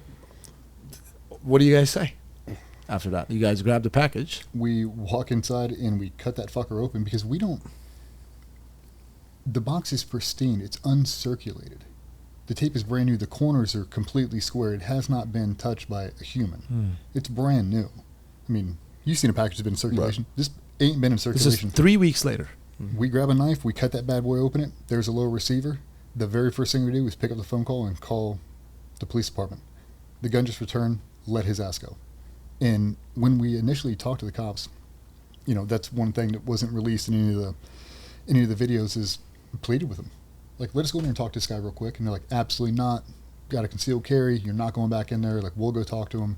And I was like, hey, I don't want this dude to be arrested. I don't want this guy charged with a felony. I just want the goddamn gun back. And if it shows back up in 5 minutes, this thing is done. And that's exactly what we said. We said it on the body cam footage. If this thing shows up in 10 minutes, we're done. I'll be God if it didn't. And we dropped everything. The whole thing didn't make sense because it just didn't make sense. Like, how did that thing show back up here after being gone for 22 days, less than an hour after you were taken into custody? How did it show back up here? Divine intervention? I don't believe it. It doesn't really matter. All of that's irrelevant. It's back. We're good. It's the no accountability is why he was terminated. The gross lack of negligence. You put this entire company at risk, and now you're still not taking ownership over it. Right. Like, that's why. So his supervisor terminated him. Like, I think any reasonable business would have done the same thing. Well, yeah, Yeah. it's a firearm negligence. Like, yeah, it's a firearm, dude. It's a huge fucking deal, man. Right. Like, this is our whole livelihood right here. Right. We've been busting our ass for 5 years for this goddamn thing. Like, you're going to sink the ship right now because you didn't want to wait 35 seconds to get a scanned label, get a receipt? Brother, that is not a thing. You get a receipt wherever you go. If RGA drops off a package for anything, she gets a receipt. I don't care if it's a box of Kleenexes. You get a receipt. That's the only way you initiate tracking. And if you would have done that, they would have scanned and go, you're at the wrong location. They would have handed it right back to you. Even though, and we're going to go a step further, and I agree, yeah, 100%, you got to do that, but you're carrying a firearm. You need to know, even if you're going to go and hand it over and not get a receipt, you need to verify that you're at the right location. You got to look at if the FedEx or UPS package. Like, that's such an important thing. I mean, you got to get a receipt, of course, but even then, I don't think, it doesn't sound like he ever looked at the label. And the other thing is, like, me, Cole, and everybody else in the company were in disbelief this could have happened because that shipping manager has seen 150,000 packages go out of here. Yeah. Never missed one. I mean, he's a dude from 60 feet across the room. Wrong bag. Move it. That's a FedEx package. Get out of there. I mean, he's that dude. Like, he is on it like a hawk, dude. This gentleman who... Yeah. So it didn't make sense. You're like, there's no way he messed that up. Like, we said it, like, there's not a fucking chance he messed that up. Not a chance. So what happens next after all this? Okay. He gets terminated because of the negligence and We hire a replacement. Yeah. I mean, the other part of this too is like it was December, like borderline that happens. Like no company wants to lose your warehouse shipping manager in December. Right. Like let's just Right before the Christmas sale. Yeah. Nobody Let's just do that. throw that out there. Right. But 2 months later, he did a file a request and gets all the police body camera footage and leaves out the details he wants to leave out and makes it to look like he's a victim. Okay.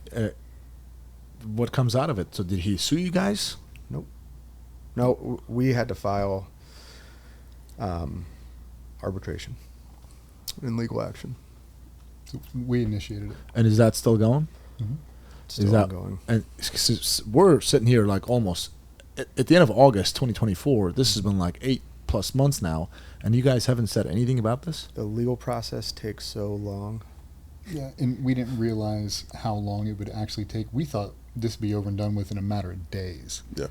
And by the time that video got released on the internet, we were getting death threats within 15 minutes. Wait, what was the threat for? You guys had a negligent employee. He was because let go. we're racist because he's Racism. African American and we're white. So because you fired him, because he was African American or black, we'll call it what it is, you're automatically racist.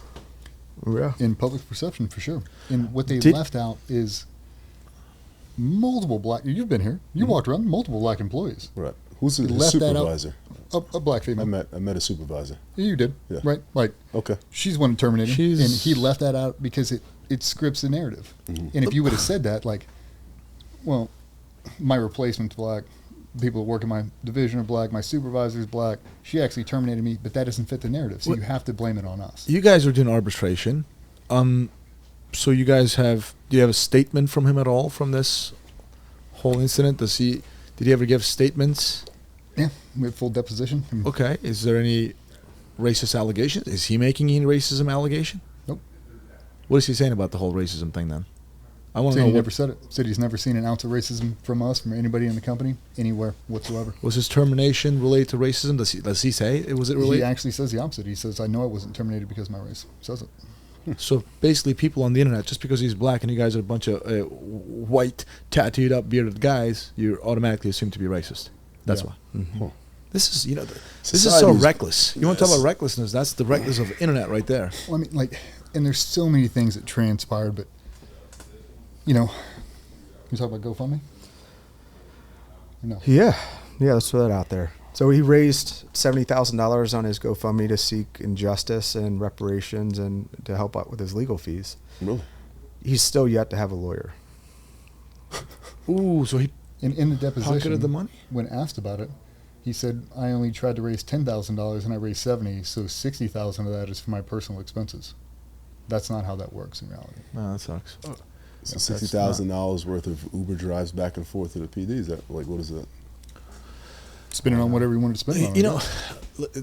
people get fired all the time.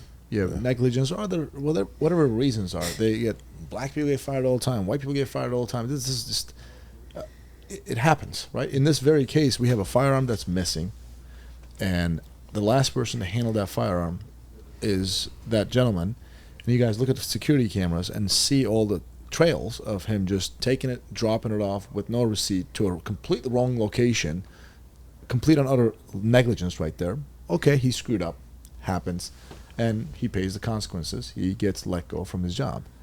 This seems like pretty much Open and shut and close. Yeah, shut and close case.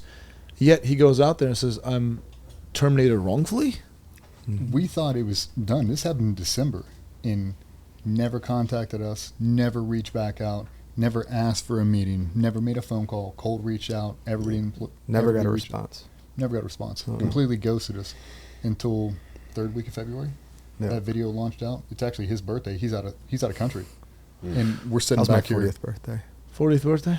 Yeah, that's Happy how we birthday. spent. That was a good time to celebrate. Yeah, that's how we spent it. Well, okay, so what's his reasoning that this is unjust? Because he's clearly not alleging racism. What is his reasoning? You saw the deposition. I mean, everything that he claimed on us, he undid in deposition. He's like, they're not racist. He's like, I never said you were racist. He's like, the comment section said that. Mm. He's like, I just never did anything to combat it. Yeah. And when the lawyer asked him why, he said, I thought it was funny. I wanted to make him suffer. What? Okay. It's not funny, obviously. It's No insanely shit. wrong. I Ain't mean, funny. Aaron obviously could speak on this more than anybody else because you know how that is, right? And what is he alleging then? Because it's not racism. He's clearly saying that, no, they weren't being racist. He didn't allege anything. He just said the words injustice, and because we're white, we're automatically wrong, and now it's racial discrimination. But he never said it. That's insane. He let the white noise take over, and he let the comment section roll this thing. But I'll tell you, the level of threats would shock everybody who watches this video over and Was over. your address exposed, your numbers or anything like that? Yeah, our cell phones were exposed, our social security and driver's license were exposed. When the body cam footage was published, it showed that. It wasn't redacted. So it We gave have hundreds of voicemails, hundreds of emails, DMs. I mean, some of the most vile shit you've ever seen, dude. Crazy. That's nuts. Crazy, man. I mean, if we could show the deposition video, him saying it in his own words, clear everything up. Are No, you guys going to? I will say that because we pointed out that I had a chance to see some of it. That Well, so in unbiased, because in unbiased You fashion of you it, guys saw all the security camera footage. You Everything guys saw that- our office, FedEx, and the deposition. right? And I'm not picking sides on anybody here. I'm just going to give facts from what I saw Yeah. for facts. Everything they're saying is 100% true. GBRS. I did watch the deposition portion of things, and quote for quote what DJ just said. It's Yeah. it's In fact, guys, it's a people shame who are that you guys watching have to go this, through that. Honestly. we wanted to ask Cole and DJ about this specifically here because we watched it, like unedited, not some guy making videos and cutting parts that he likes or she likes. We watched unedited version of it. We watched the security cameras. We watched what that gentleman openly said. No, they weren't being racist. Like all of that. He said it. We watched it, and we're like, we need to talk about this, because I feel like we at Classic CF Podcast, we also have an obligation to be able to enlighten people, because there's a lot of disinformation out there. Yes. People are just buying, just drinking the Kool-Aid. You hear one thing about a guy or gal, and you immediately believe it. Nobody asks questions anymore. Everybody just blindly believes. And we wanted to ask some questions about that because we heard about that. And they were kind enough to kind of like, hey, here it is, what it is. And unfortunately, especially these warriors right here, they're known to shoot back. If you shoot at them, they'll shoot back at you, and they'll hit you. And they were just not allowed to shoot back for months and months. And I can only imagine how hard that's been. And how much money do you think you guys lost? $2.5 million. Jesus Christ. How crazy is this? $2.5 million, death threats. Like, how much money we spend a month? $60 grand a month? 60 grand a month. Yeah. So, you know what? This should be an example, and there should be a lot of, you guys should really think about this. When you hear something, don't just blindly believe it. I'm not saying believe either side. I'm just saying ask questions. And what you guys are saying, and we saw it. Mm-hmm. Okay, whatever is being alleged out there, that's the whole racism part, because that's the most important part, right? It's just not true. The guy says it with his own mouth. Hopefully someday you guys do release that part. But we wanted to, basically, we felt obligated to let you guys know that, hey, hear this side of the story too, before you make your own mind. Yeah. So thanks, guys, for sharing this. You get so many guys that are asking questions. They want you to make a statement. And we spent so much money on lawyers, and that's what they're saying. Like, you can't make one yet. Yep. You got to wait. Like, we can't wait anymore. We got to say something. He's like, can't do it. Yeah. Cannot do it. Typical lawyers, man. I mean, because you got the employment agreement, you got all those different things. He's like, if you say one thing right now, he's like, it undoes the entire case. He's like, you have to sit here and just take this one. Yeah. And guys, I'm sick of taking it. We want to keep the two-way community and everything we're doing here too unified. You understand what I'm saying? Black, white, Hispanic, Asian, I don't give a shit what you guys are, honestly. I could say personally, from knowing you gentlemen, even in a short period of time, that and after seeing what I saw, that they're not a bunch of racist guys, I'll tell you that right now. And that's coming from a gentleman such as myself. I appreciate definitely appreciate what you guys have done, not only for this country, you know. I mean, I see a lot that you've done for the people of the United States that has nothing to do with you guys even being overseas. Just the conversations you've had, opening up about your life, which you didn't have to do any of that. You don't have to sit here and expose what you've gone through. You know how humiliating that is for most people? I mean, it's just amazing what you guys do on a daily basis. Provide training, civilian market, law enforcement, military, all that stuff, man. You guys do things above and beyond what people actually give you credit for, and you guys don't get enough credit. I'll tell you that right now. You don't. And I'm not just over here stroking away at you guys at all when I say that. And it's amazing what you guys do on a regular basis. I appreciate it, and I'll say it for myself. I'm sure Classic Firearms fans will say the same thing. But for myself and the conversations that we've had with things, you guys have done a ton for me. A ton. Yeah. And I'm sure with this podcast and everything else that they've heard, with things that you guys do, that we'll have a lot of people at Classic going to say the same thing, that I definitely appreciate it. And family, you little girls appreciate it. Why? I mean, take it, everybody. You guys don't get enough pats on the backs, hugs, I love yous, whatever it is that we need as human beings these days. You guys don't get enough of that. So I just want to say from the bottom of my heart, I appreciate what you guys do. No, thank you. I really appreciate the time. Yeah. You guys, being fair is what matters. And GBRS Group, guys, got to check them out. You guys do awesome training. I watch your videos, and you're just like, holy crap, like DJ. You're like a machine. And he's a SIG fan, by the way. Yeah. Don't take that out. They are not a Glock, a SIG guy. A SIG. I got a secret Glock for him. Yeah, I did heard about that. Yeah, I can't wait to see that. So they have their own, obviously, patented products, GBRS Groups. They provide awesome trainings. They have a lot. You guys heard what their experience was like. So, one of those things like I'm dumping my dump pouch for these guys. Like, put you in the best thing ever happened to you. That's what I'm doing. Like, so definitely check them out. How would people find you? I know GBRS Group, but what other websites, social media? GBRSGroupGear.com, GBRS Group IG, GBRS Group Behind the Scenes, YouTube, GBRS Group. GBRS Group Patreon. Train Heroic. In there. Train Heroic /GBRS Group. Yep. That's awesome. So, guys, check out GBRS Group. DJ Cole, thanks a lot for your time. This was one last thing before we go. Yeah. Oh, boy. You can tell the people out there one thing about life that you've learned so far. What message would you give? Don't end it prematurely. Don't base the rest of your life on a part-time bad decision, thinking that's your full-time reality. There's always a way out of it. And if you adopt that 1% better mentality every single day and you actually live that, you can pull yourself out of the basement. Just some steady pressure, man. I've been there. And you're not going to get it by closing your chapter early. You got to fight every single day, 1% better every day. Stay true to yourself. Stay resilient. I think one of the most valuable things, the most valuable thing that all of us have and share is time and how we spend it and who we spend it with. Amen. Amen to that. Amen. Yeah, amen to that. Yeah, awesome. Well, this was an honor. This was my best guys, really appreciate that. podcast. I love this. Yeah. Guys, thank you, man. I appreciate it. Guys, Thank you, man. guys. Definitely Yeah. appreciate you, man. Thank you, guys.